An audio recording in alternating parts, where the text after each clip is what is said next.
Minha filha me humilhou na frente das amigas, e eu acabei mostrando pra ela como a vida funciona. Eu deveria ter parado de ajudar antes. Muito antes. Mas como se abandona uma filha? Como se olha para o seu próprio sangue? Para alguém que você carregou nos braços quando bebê? Que você amamentou? Que você ensinou a falar, a caminhar, a sonhar? E diz, não, eu não vou mais? A vida me ensinou que algumas perguntas têm respostas muito mais duras do que a gente imagina. E que o amor de mãe é um sentimento tão bonito quanto perigoso, quando colide com a ingratidão e o desprezo. Estou aqui contando tudo isso porque preciso. Preciso desabafar. Preciso que alguém, em algum lugar, leia essas palavras e entenda que nem sempre vale a pena sacrificar tudo por alguém. Preciso que vocês vejam que tem mães sofrendo sozinhas, trabalhando até ficar com o corpo quebrado, enquanto filhas mimadas gastam tudo com futilidades. Meu nome é Rosângela, tenho 57 anos. Nasci em São Paulo, mais especificamente numa vila pobre da zona leste da cidade, aquela região que a maioria das pessoas que moram na zona sul nunca pisou. Nesses tempos de agora, todo mundo fala sobre desigualdade, sobre diferença de classe, mas quando você vive isso, quando você acorda todo dia vendo a pobreza ao seu redor, você entende que é mais do que uma conversa bonita de rede social. Eu cresci vendo minha mãe, também uma mulher trabalhadora, costurar roupa pra fora. Ela ficava sentada naquela máquina de costura que meu avô tinha trazido de um conhecido, o dia todo, a noite toda, até seus olhos ficarem ruins demais para enxergar. Minhas irmãs e eu brincávamos perto dela enquanto ela trabalhava. Às vezes ela parava, esfregava os olhos e falava, filhas, vocês vão ter uma vida melhor que a minha, promete para a mãe. Mas a gente sempre promessa sabendo que talvez fosse uma mentira carinhosa que uma mãe diz para se sentir melhor, enquanto trabalha até desmaiar. Casei aos 20 anos com um homem chamado Eduardo. Que belo nome, não é? Mas Eduardo não foi tão belo quanto seu nome fazia parecer. Ele era eletricista, ganhava bem para nossos padrões daquela época. A gente morava num apartamento pequeno, alugado, numa rua barulhenta do Tatuapé. Tínhamos planos de crescer juntos, de construir uma vida de verdade. Aos 22 anos, Beatriz nasceu. Que nome bonito, não é? Eu escolhi porque queria que fosse um nome que abrisse portas. Um nome que soasse bem em qualquer lugar que ela fosse. Um nome que não carregasse a marca da pobreza que eu carregava. Beatriz nasceu linda demais. Tinha cabelos pretos e lisos, dos que brilham quando passa luz. Tinha olhos grandes e pretos, de um tom tão escuro que parecia que você estava olhando para dois buracos negros que puxavam toda a atenção. Eduardo a viu pela primeira vez no hospital e chorou. Chorou de verdade. Chorou daquele jeito que homem chora quando finalmente entende o que é ter uma filha. E naquele momento, eu achei que a gente ia ter uma vida diferente. Que a gente ia conseguir dar tudo o que ela precisasse. Que o amor que a gente tinha seria suficiente. Mas 3 anos depois, Eduardo saiu para comprar cigarros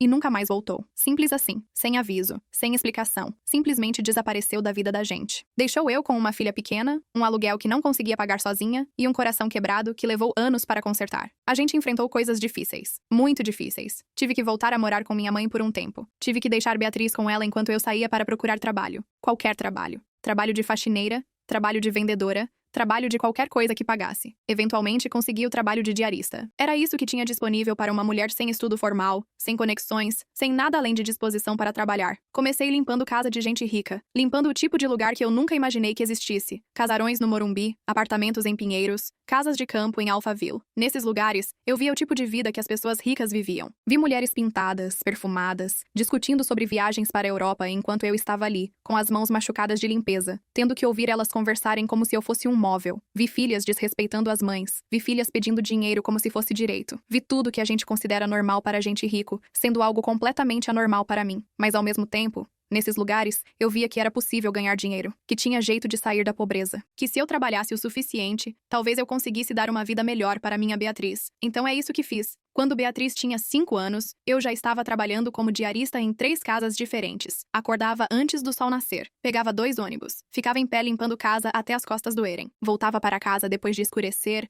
cansada demais para conversar, cansada demais para brincar direito, mas ainda assim brincava com ela porque a culpa de não poder estar presente era pior que o cansaço. Naquela época, Beatriz era uma menina normal. Brincava com boneca que custava R$ 2 no camelô. Ficava feliz com isso. Comia o arroz com feijão que eu fazia todo dia, várias vezes por semana, porque era o que podia pagar. Ia para a escola pública. Tinha os mesmos cadernos que as outras crianças pobres. Usava roupa que eu consertava quando rasgava. Mas desde pequena, ela era diferente. Desde pequena, ela tinha algo em seus olhos que dizia, eu mereço mais que isso. Uma vaidade que eu nunca tive. Uma inconformidade que era assustadora de ver em uma criança tão pequena. Com 7 anos, ela começou a comparar roupa com as amigas. Mãe, por que a Maria tem roupa da Lílica Ripilica e eu não tenho? Com 9 anos, ela queria tênis de marca. Com 11 anos, ela via outras meninas com celular e queria também. Sempre aquele olhar que dizia que eu era a responsável por ela não ter essas coisas. Sempre aquele tom que parecia dizer, Você é fracassada porque não consegue me dar isso. E eu começar a trabalhar mais. Peguei um quarto trabalho. Comecei a fazer faxina de madrugada em escritórios no Jardim Paulista. Ganhava mais porque ninguém queria trabalhar naquele horário horrível, mas valia a pena. Pelo menos era isso que eu me dizia. Valia a pena para ver o rosto de Beatriz quando ela abria o presente no seu aniversário. Valia a pena para não ouvir mais aquela frase: todos os meus colegas têm, só eu não tenho. Com 13 anos, Beatriz ganhou seu primeiro celular. Um telefone que custou quase R$ 1.000 na época. Eu trabalhei 2 meses a mais. Dormi 4 horas por noite para conseguir aquele dinheiro. Ela olhou para o presente, abriu um sorriso e durou exatamente uma semana antes de começar a dizer que precisava de um melhor, que aquele já era ultrapassado. Nesse período todo, não recebi nenhum abraço de gratidão. Nenhum "obrigada, mãe. Você é a melhor". Nada. Apenas silêncio e desprezo. Quando Beatriz entrou na adolescência, tudo ficou pior. Muito pior. Ela começou a se interessar por roupas caras, por coisas que marcam posição social. Comecei a notar que ela tinha vergonha de mim. Vergonha mesmo. Quando eu ia buscar ela na escola, ela fingia que não me conhecia. Quando eu aparecia em alguma festa de amiga dela, ela saía de perto de mim o mais rápido possível. Como se meu uniforme de diarista, com os cabelos presos num scrunchie velho e as mãos vermelhas de limpeza, fosse uma doença contagiosa. E mesmo assim, eu continuava trabalhando. Continuava sacrificando tudo. Aos 15 anos, Beatriz pediu para eu a matricular num colégio particular. Ela dizia que a escola pública era ruim, que ia prejudicar o futuro dela, que todas as amigas dela estudavam em colégio particular. Não era verdade. Algumas amigas de verdade eram de escola pública também. Mas as amigas que ela realmente queria ter, as meninas ricas, todas estudavam em colégios particulares na Zona Sul. Aquele colégio custava R$ 1.000 por mês. R$ 1.000. Era metade do meu salário de uma casa de trabalho. Mas ela fez aquele olhar. Aquele olhar que dizia que era uma injustiça comigo não poder pagar. Aquele olhar que sugeria que se eu realmente a amasse, eu arrumaria aquele dinheiro de qualquer forma. Então eu arrumei. Peguei um quinto trabalho. Porque sim, nessa época eu estava trabalhando em 5 lugares diferentes. 5. Segunda-feira eu trabalhava numa casa no Morumbi. Terça-feira em outra no Pinheiros. Quarta-feira numa terceira no Jardim Paulista. Quinta-feira e sexta-feira em mais 2 lugares. Sábado eu ia fazer faxina de madrugada. Meu corpo começou a reclamar. As dores nas costas, as dores nos joelhos, as mãos que ficavam dormentes à noite porque limpava muito durante o dia. Os pés inchados que pareciam que iam estourar. Mas eu ignorava. Ignorava porque tinha uma filha que precisava estudar em colégio particular. Com 17 anos, Beatriz começou a sair com as amigas do colégio. Meninas que tinham dinheiro de verdade. Filhas de empresários, de diretores de empresas, de gente que tinha herança. Amigas como Júlia Mendes, filha de um banqueiro. Carolina Souza, cuja mãe era diretora de uma grande empresa. Fernanda Oliveira, cujo pai era dono de uma rede de lojas. E Larissa Costa, cuja família tinha propriedades em toda São Paulo. Beatriz voltava das festas com histórias sobre os lugares que iam. Bares sofisticados em Pinheiros, onde a bebida custava R$ 20 por drink. Festas em casarões do Morumbi. Reuniões em apartamentos de cobertura na Zona Sul. E ela queria fazer parte daquele mundo. Ela queria ser aquelas meninas. Mãe, todas as minhas amigas têm roupas de marca. Eu não posso chegar em Gucci e usar roupa de C&C. Elas riem de mim. Literalmente riem. Ela dizia, com um tom que sugeria que era a coisa mais ridícula do mundo, eu não poder comprar uma bolsa de uma marca cara que custava mais que meu salário mensal. Mãe, a Júlia vai fazer uma festa em Trancoso para o Réveillon. É uma semana inteira. Preciso de R$ 1.000 para minha parte. Além disso, preciso de roupa nova, preciso fazer unha, preciso fazer cabelo. Tudo tem que ser perfeito, ela exigia. E eu pagava. Sempre pagava. Porque dizer não era pior que qualquer coisa que pudesse imaginar. Porque estar vendo aquele rosto desapontado, aquele olhar que dizia, você não me ama o suficiente, era insuportável. Comecei a tirar dinheiro do meu provento de final de mês para dar para ela. Dinheiro que deveria usar para pagar aluguel. Dinheiro que deveria usar para comprar comida. Dinheiro que deveria usar para me manter viva. Mas não. Era mais importante manter Beatriz feliz e dentro do círculo de meninas ricas. Nos fins de semana, enquanto ela estava em festas caras bebendo champanhe, eu estava em casa dormindo porque meu corpo não conseguia mais ficar de pé. Acordava com dores. Dores que começavam no pé e subiam até o pescoço. Dores que meus medicamentos não conseguiam aliviar. O médico, numa das poucas vezes que consegui ir,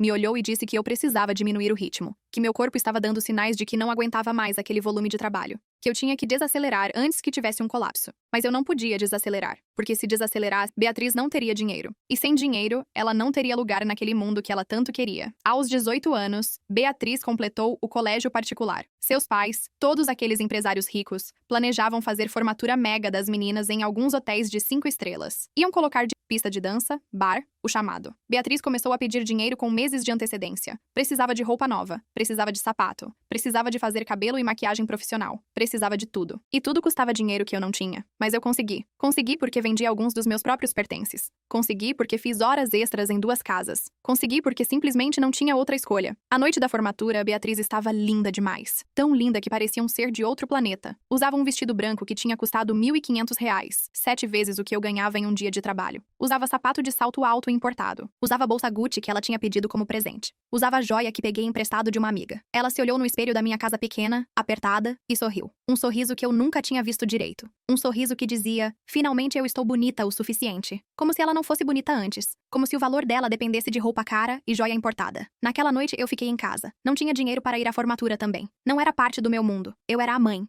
diarista que não encaixava em nenhum lugar chique. Fiquei em casa, na minha cama pequena, ouvindo o silêncio do apartamento. Beatriz só voltou 2 dias depois. Voltou com histórias de como tinha sido incrível, de como tinha dançado com todos os garotos ricos, de como tinha bebido champanhe, de como tinha beijado um menino chamado Fernando que era filho de dono de loja de shopping. Ela não me perguntou como tinha sido meu dia, não perguntou se eu tinha comido bem, não perguntou nada sobre mim. No ano seguinte, Beatriz começou a trabalhar. Conseguiu um emprego em uma agência de publicidade no Jardim Paulista. Não era um trabalho importante. Ela mesma dizia que era assistente, que fazia coisas bobas, que só ia para ganhar dinheiro mesmo. Ganhava uma bolsa de R$ 2.500 por mês. Para ela, era uma fortuna. Mas diferente de outras pessoas que começam a trabalhar e entendem a dificuldade de ganhar dinheiro, Beatriz apenas viu aquilo como uma confirmação de que merecia mais ainda, que finalmente tinha seu próprio dinheiro e que agora podia começar uma vida realmente luxuosa. Ela se mudou da minha casa. Basicamente se mudou. Agora vinha aqui apenas de vez em quando para pedir dinheiro ou para deixar roupa suja para eu lavar. Ela foi morar com a Júlia num apartamento que era dividido com outras meninas no Jardim Paulista. Apartamento que tinha piscina no prédio,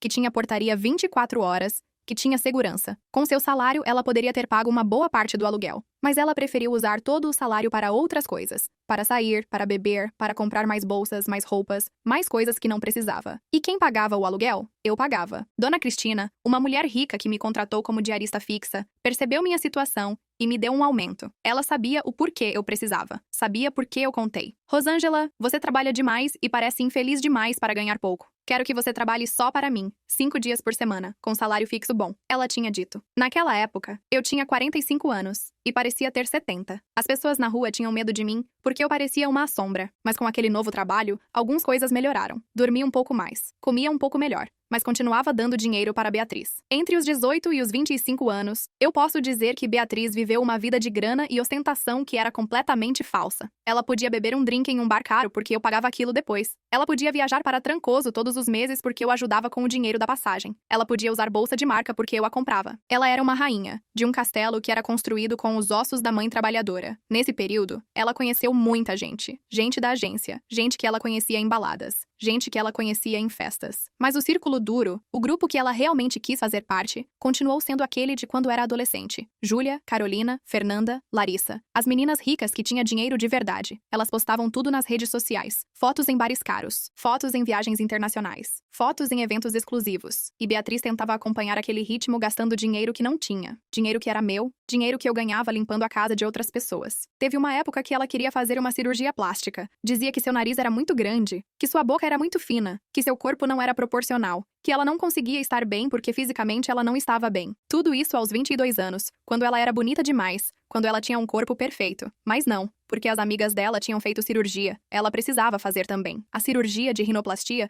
custava R$ 5.000. R$ 5.000 que eu não tinha, mas eu fiz de tudo para conseguir. Peguei dinheiro emprestado com uma amiga. Fiz horas extras. Vendi alguns anéis que tinha herdado de minha mãe. A cirurgia foi feita em uma clínica privada em Pinheiros. Beatriz ficou 2 dias lá depois. Eu ia visitá-la, mas ela mandava mensagem dizendo que eu não precisava ir, que a Júlia ia ficar com ela, que ela tinha amigos lá, que ela não queria sua mãe faxineira vendo aquilo. Eu fui mesmo assim. Fui para o hospital um dia e quando cheguei no quarto percebi que tinha visitantes, as amigas dela, e Beatriz no leito do hospital com o rosto machucado, mas mesmo assim tendo aquele sorriso de satisfação quando via o rosto delas. Como se aquilo fosse a coisa mais importante, que as amigas a vissem naquele estado. Elas não me cumprimentaram quando eu entrei, simplesmente ignoraram. Continuaram falando sobre festas, sobre viagens, sobre garotos ricos, e Beatriz continuou aquele bate-papo como se eu não estivesse ali. Fiquei por meia hora em silêncio, em um canto do quarto, esperando que minha filha pelo menos me olhasse, esperando que ela dissesse, obrigada, mãe, por ter pago a cirurgia, esperando por algo. Quando saí, ela nem se despediu. Com 25 anos, Beatriz recebeu uma herança do pai. Eduardo, aquele homem que tinha sumido da vida dela aos 3 anos, tinha morrido em um acidente de carro. Ele tinha se casado novamente, tinha tido outros filhos, tinha feito uma vida longe da gente. Mas aparentemente, ele tinha deixado algo para Beatriz. Alguns milhares de reais. Talvez 50 mil. Talvez 70 mil.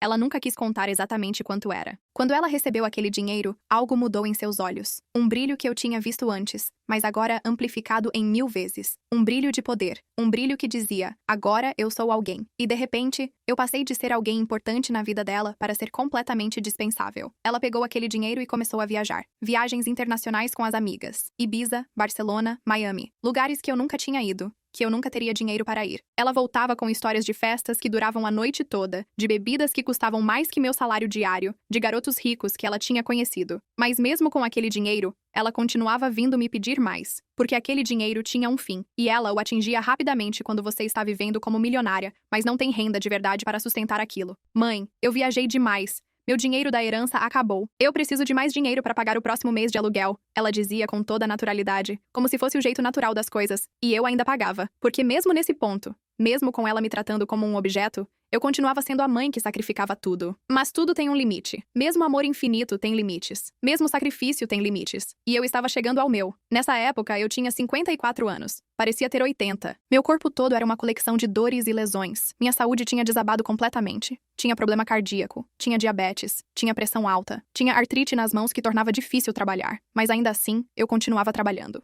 Porque parar significava que não haveria dinheiro. E sem dinheiro, havia a figura de Beatriz aparecendo. Aquele rosto que me humilhava em silêncio. Uma noite, eu estava na casa de Dona Cristina fazendo uma faxina extra. Ela tinha pedido que eu fizesse no fim de semana. Pagava horas extras. Era uma casa linda, gigante, na região mais cara de São Paulo. Enquanto eu limpava os pisos de mármore, passando aquele pano pelo chão que parecia não ter fim, Dona Cristina saiu do quarto dela com o marido. Estavam se arrumando para ir a uma festa. Uma festa de gala, pelo jeito, porque ela usava um vestido que brilhava quando se movia. Ela se olhou no espelho e sorriu pro marido. Um sorriso que dizia que ela era feliz, que ela tinha uma vida boa, que ela tinha o respeito do marido, que ela tinha tudo. Naquele momento, enquanto eu estava ali suada, suja, com os joelhos doendo, algo dentro de mim começou a se quebrar. Porque eu compreendi que Beatriz nunca vai me olhar daquele jeito, nunca vai me respeitar, nunca vai estar feliz comigo ao seu lado. Naquele fim de semana, depois que Dona Cristina saiu, eu sentei na cozinha dela e comecei a pensar de verdade, sobre minha vida, sobre minhas escolhas, sobre quem eu tinha feito sacrifícios para criar. E eu comecei a ficar furiosa. Não era aquela raiva que passa rápido, era aquela raiva fria,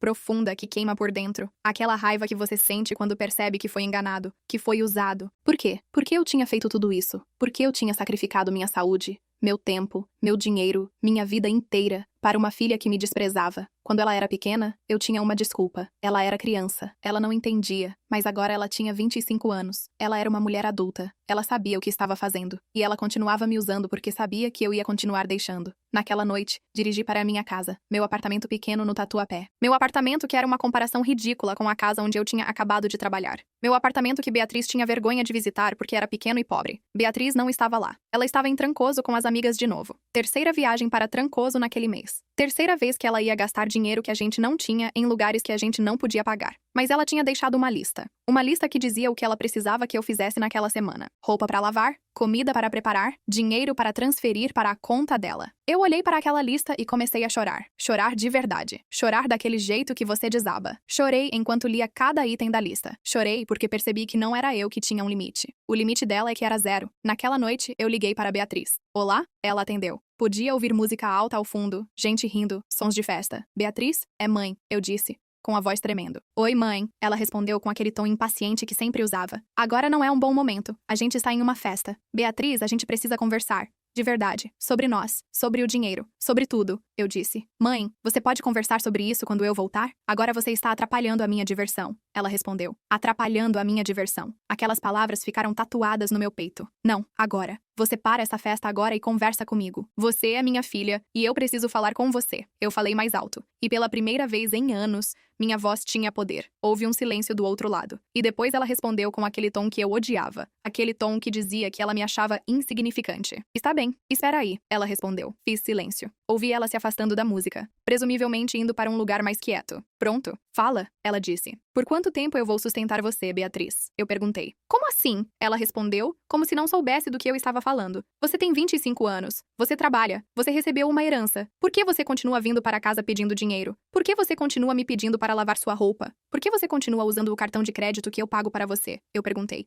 Porque você é minha mãe. É seu trabalho cuidar de mim. Ela respondeu, com aquela raiva que os filhos de gente rica conseguem ter. Não, não é. Quando você fez 18 anos, meu trabalho acabou. Eu fiz o meu dever enquanto você era criança. Mas agora você é uma mulher adulta. Agora você precisa se cuidar. Eu disse. Você realmente vai fazer isso comigo? Você realmente vai me deixar sozinha? Que tipo de mãe faz isso? Ela perguntou, e eu podia ouvir aquele tom manipulador que ela tinha desenvolvido perfeitamente. O tipo de mãe que quer viver. O tipo de mãe que não quer morrer trabalhando para sustentar uma filha mimada que a despreza. Aquele tipo, eu respondeu. Ela desligou. E aquela foi uma das melhores coisas que podia ter acontecido. Os próximos 3 dias foram silêncio total. Beatriz não respondeu minhas mensagens. Não ligou, simplesmente desapareceu. E durante aqueles 3 dias, eu comecei a sentir uma paz que não sentia há anos. Eu acordava e tinha certeza de que ela ia vir bater na minha porta, que ela ia chorar, que ela ia me pedir desculpas, que ela ia dizer que eu estava sendo injusta e cruel. Mas ela não veio, porque ela estava ocupada, porque ela tinha as amigas, porque ela tinha descoberto que podia viver sem mim. No quarto dia, ela apareceu. Chegou em Uber, com uma bolsa que presumo ser da Júlia, com maquiagem perfeita,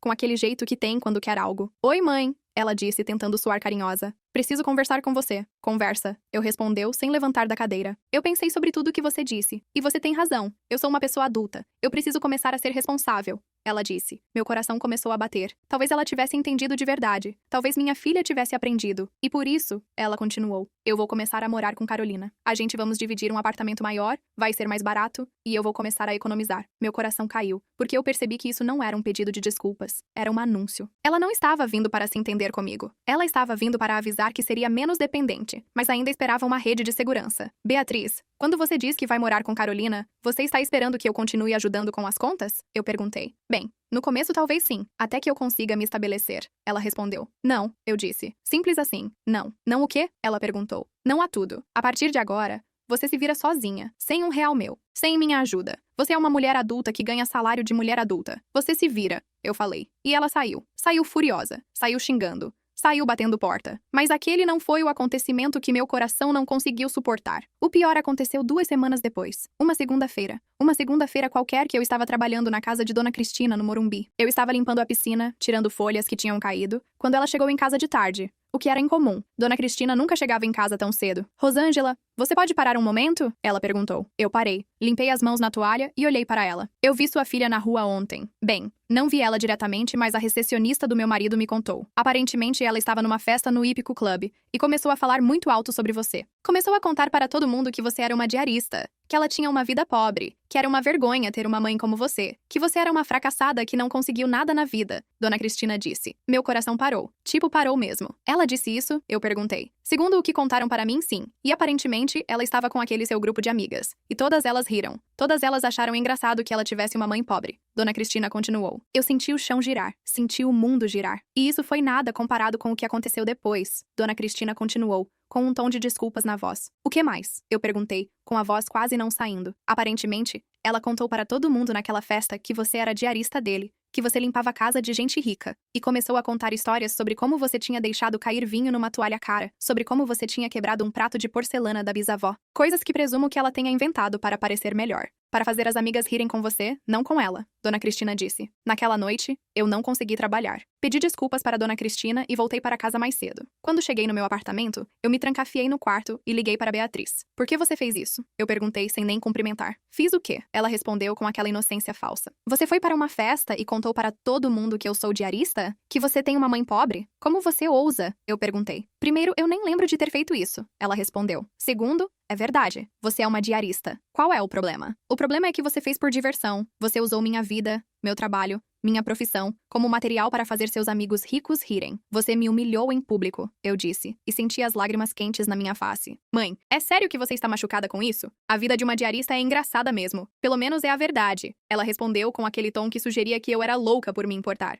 A verdade é que você é uma pessoa horrível. A verdade é que você foi criada errada. A verdade é que eu cometi o maior erro da minha vida ao sacrificar tudo para você. Eu falei. Bem, por que você faz isso? Por que você não desiste de uma vez? Ela perguntou, como se fosse a coisa mais óbvia do mundo. E aquela pergunta, dita daquela maneira, foi a gota que fez o copo transbordar. Aquela noite, eu tomei uma decisão. Eu estava cansada. Mais do que cansada. Eu estava acabada. Meu corpo inteiro era uma coleção de dores. Meu coração era uma coleção de decepções. Minha alma era um vazio que nenhuma palavra de arrependimento poderia preencher, porque Beatriz não estava arrependida. Ela tinha falado aquilo como se fosse uma coisa natural. Como se eu tivesse perguntado, por que você não faz algo que eu possa amar? E ela tivesse respondido, por que você não desiste de uma vez? Naquela noite, eu fiz uma lista de todas as despesas que eu pagava para Beatriz. Aluguel do apartamento, R$ 2.000 por mês. Comida, R$ 400 por mês. Internet, R$ 100 por mês. Água e luz, R$ 100 por mês. Telefone, R$ 100 por mês. Carro, seguro, gasolina, manutenção, R$ 1.000 por mês. Roupas, R$ 500 por mês. Viagens, R$ 3.000 por mês. Ela viajava bastante. Festas e baladas, R$ 1.000 por mês. Cartão de crédito,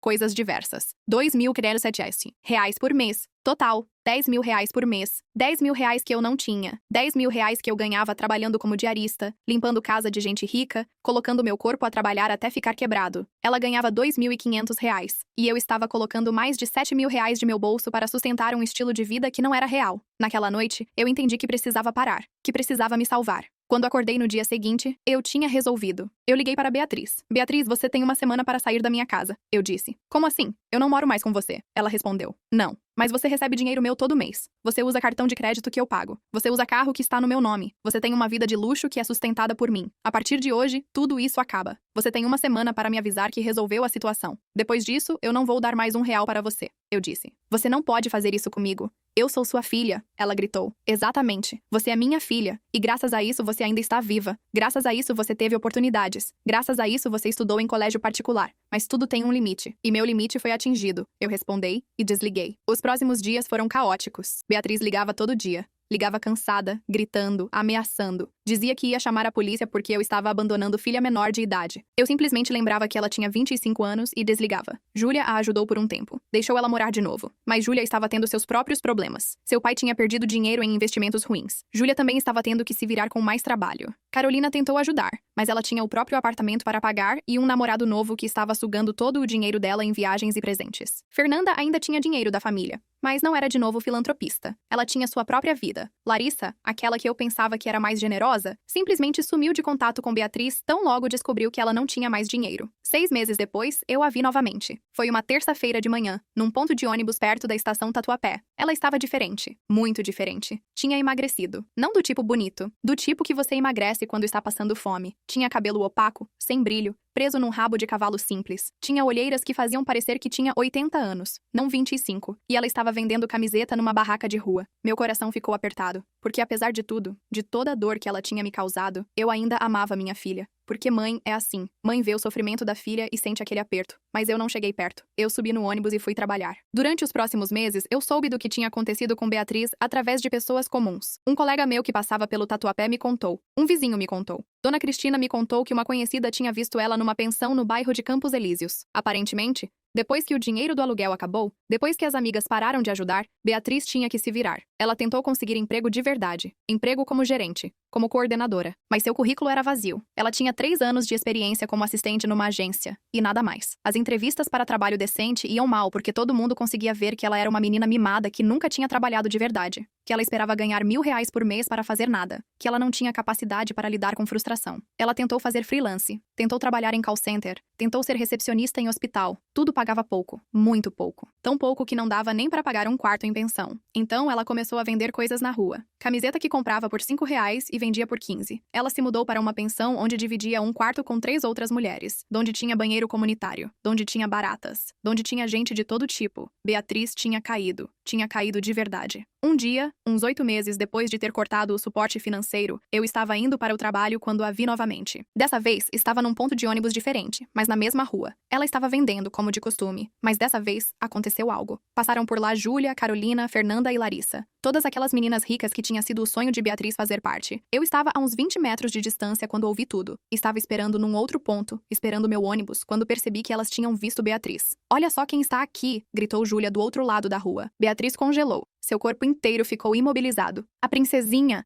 A menina que sempre estava com roupas novas, sempre viajando, sempre em festa de gente importante, gritou Carolina. Beatriz, querida, como você está? Sempre tão bem. Olha aí, vendendo camiseta na rua, que engraçado, disse Fernanda, com aquele sorriso cruel que as pessoas ricas conseguem ter. Beatriz tentou virar para o outro lado. Tentou fingir que não ouvia, mas ela ouvia. Eu ouvia de onde estava. Sabe, Beatriz, a gente se encontrava em festas tão legais, e agora aqui você está, vendendo camiseta por R$ 5 cada. Que ironia! Que a vida é engraçada! Larissa continuou. Elas riram. Riram daquele jeito que dói. Riram daquele jeito que faz a gente querer sumir. E Beatriz simplesmente desapareceu. Ela saiu correndo. Deixou as camisetas na barraca. Deixou tudo. E saiu correndo como se alguém estivesse a perseguindo. Naquele momento, enquanto eu a via desaparecer no meio da multidão, eu senti uma sensação estranha. Não era alegria pelo sofrimento dela. Mãe não sente alegria pelo sofrimento da filha. Mas também não era culpa. Porque ela tinha escolhido isso. Ela tinha escolhido me desrespeitar. Ela tinha escolhido viver de forma falsa. Ela tinha escolhido me humilhar. E agora a vida estava lhe mostrando como é ser humilhada. Depois desse dia, eu não a vi novamente na rua. Ela desapareceu. Simplesmente desapareceu. Alguém me contou que ela tinha se mudado para outro bairro. Alguém me contou que ela tinha encontrado emprego num restaurante. Alguém me contou que ela tinha voltado para morar com Júlia. Mas dessa vez como uma pessoa que trabalha, não como uma parasita. Não fiz questão de descobrir. Porque naquele ponto, para mim, ela tinha deixado de existir. E eu? O que aconteceu comigo? Eu melhorei. Muito. Com Dona Cristina, eu consegui arranjar um trabalho fixo de tempo integral. 5 dias por semana, salário bom, sem precisar trabalhar nos fins de semana. Consegui até colocar um nome na carteira de trabalho que não era diarista. Agora era auxiliar de limpeza. Um título tão pequeno, mas que soava melhor. Com esse dinheiro, eu consegui reorganizar minha vida. Consegui pagar minhas contas sem estresse. Consegui economizar. Consegui até viajar uma vez, coisa que nunca tinha feito na minha vida. Meu corpo melhorou. Não de tudo. Não dói menos. Mas doí diferente. Dói como dor de alguém que trabalha, não de alguém que se sacrifica. Fiz algumas amizades no condomínio onde moro. Mulheres com histórias parecidas com a minha. Mulheres que tinham filhos que as decepcionaram. Mulheres que tinham aprendido a se amar de novo. E comecei a entender que o sacrifício que fiz não foi totalmente desperdiçado. Porque eu ensinei Beatriz, através da decepção, que a vida não é fácil. Que você não consegue tudo só porque pede. Que em algum momento você tem que cair para aprender que só você mesmo consegue se levantar. Há 1 ano, ela ligou. Oi, mãe! Ela disse com uma voz que eu não reconheci. Uma voz que parecia genuína. Oi, Beatriz! Eu respondi. Eu preciso falar com você, pessoalmente. Ela disse. Marcamos um encontro. Num café perto de casa dela, num bairro que eu não conhecia. Quando cheguei, ela já estava lá, esperando. Ela tinha mudado muito. Tinha voltado a ganhar peso. Seu cabelo estava com brilho novamente. Mas havia algo em seus olhos que era diferente. Um cansaço que não vinha de falta de sono. Vinha de experiência. Mãe, eu sinto muito. Ela começou. E chorou. Chorou de verdade. Não era aquele choro manipulador. Era um choro que vinha de dentro. Pelas coisas que eu falei. Pelas coisas que eu fiz. Pela forma como eu a tratei. Eu sinto muito. Ela continuou. Beatriz, eu comecei. Deixa eu terminar. Ela pediu. Você tinha razão. Sobretudo, eu precisava cair para aprender. Eu precisava trabalhar de verdade para entender quanto você tinha sacrificado. Eu morei em uma pensão com 3 mulheres que não conhecia. Eu tive que comer comida ruim porque era a única que eu podia pagar. Eu tive que vender coisas na rua com chuva, com frio, com tudo. E foi a pior época da minha vida. Ela parou, respirou. Mas também foi a melhor. Porque foi quando eu aprendi a me respeitar. Quando eu aprendi que o dinheiro não compra a felicidade. Quando eu aprendi que as pessoas que eu achava que eram minhas amigas desapareceram quando não tinha mais nada. E quando eu aprendi que você nunca desapareceu. Mesmo quando eu pedia para você desaparecer, eu comecei a chorar também. Mãe, eu não espero que você me perdoe, porque eu não me perdoo. Mas eu queria que você soubesse que você fez a coisa certa quando cortou a ajuda. Porque isso me salvou. Isso me salvou de virar uma pessoa completamente vazia, ela falou. Naquele momento, eu a abracei. Pela primeira vez em anos, minha filha me abraçou de volta. E não era aquele abraço de criança que quer algo. Era aquele abraço de pessoa que quer perdão. Eu não perdoei completamente. Porque algumas mágoas não desaparecem. Mas comecei a entender que ela aprendeu. Que ela cresceu. Hoje, 1 ano depois, Beatriz e eu temos relacionamento diferente. Não é aquele relacionamento de mãe e filha que era antes. É mais tipo aquele relacionamento de 2 mulheres que compartilham uma história. Uma história difícil. Uma história que deixou cicatrizes. Ela trabalha em um lugar decente agora. Ganhou promoção. Está economizando dinheiro. E o mais importante, ela não tem mais aquele ar de superioridade. Ela tem aquele ar de alguém que aprendeu que a vida é difícil. Às vezes ela me pede desculpas novamente. Eu sempre digo que não precisa. Porque a vida já pediu desculpas por ela. Às vezes ela me convida para sair. Para comer num restaurante simples, não nesses lugares caros que ela frequentava. E a gente conversa. Conversa de verdade. Sobre a vida, sobre as decepções, sobre o que é importante. Eu ainda trabalho como diarista, agora fixa para a Dona Cristina. Meu corpo ainda dói, meu salário ainda é pequeno, mas eu tenho paz. Tenho paz porque aprendi que nem sempre a gente consegue salvar todo mundo. Que às vezes a gente precisa deixar alguém cair para que aprendam a se levantar. Mas a história não termina aqui, porque tem mais coisa que aconteceu. 3 meses atrás, Beatriz chegou em casa de mim com uma notícia. Tinha conquistado um emprego melhor. Gerente de projetos em uma agência de publicidade. Ganhava R$ 5.000 por mês. Para ela, era como ganhar na loteria. Ela estava radiante. E pela primeira vez em anos, eu estava radiante com ela. Porque aquilo era de verdade. Aquilo tinha sido conquistado por ela. Com suor, com trabalho, com dedicação. Naquela semana, ela me chamou para almoçar, num restaurante simples, de novo. E ela me contou sobre como tinha ficado para a vaga. Mãe, sabe aquela empresa onde você trabalha? A dona Cristina? Pois é, ela conhece o dono da agência onde vou trabalhar. Ela recomendou eu para a vaga. Ela me contou. Meu coração parou. Beatriz, dona Cristina fez isso por você? Perguntei. Sim. Ela disse que você tinha falado comigo e que eu tinha mudado de pessoa. Que eu tinha aprendido a ser grata. E que ela queria dar uma oportunidade. Ela respondeu. Naquele momento, eu entendi que dona Cristina tinha feito aquilo por mim. Que ela tinha visto meu sofrimento de mãe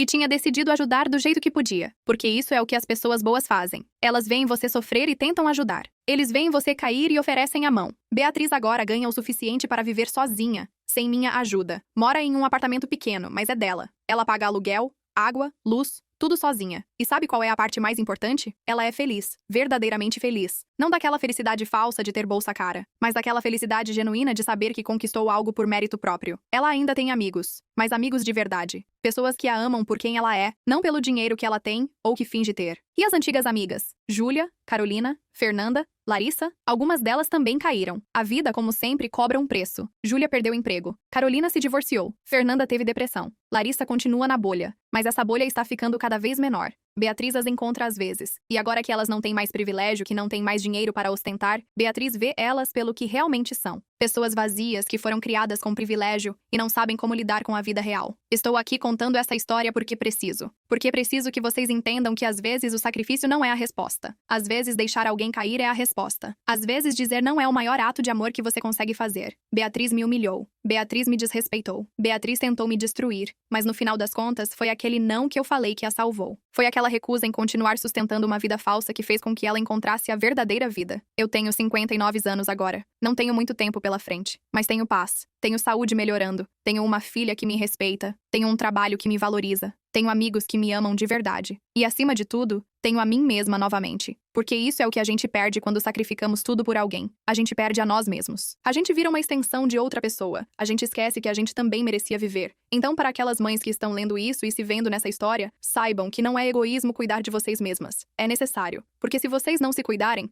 vocês vão desaparecer. E quando vocês desaparecerem, seus filhos não vão ter ninguém para amá-los de verdade. Porque o amor verdadeiro não é sobre sacrifício. É sobre ensinar as pessoas que elas conseguem viver sozinhas. É sobre deixá-las cair e vê-las se levantar sozinhas. É sobre estar presente, mas não ser tudo. Essa é minha história. Essa é a história de uma mãe que descobriu que tinha um limite. E que aprender a dizer não foi a coisa mais importante que ela fez na vida. Deixe nos comentários se você também cortaria o apoio financeiro depois de ser humilhado publicamente pela própria filha, assim como Rosângela foi. Curta o vídeo. Se inscreva no canal para mais histórias reais como essa e ative o sininho para não perder os próximos desabafos.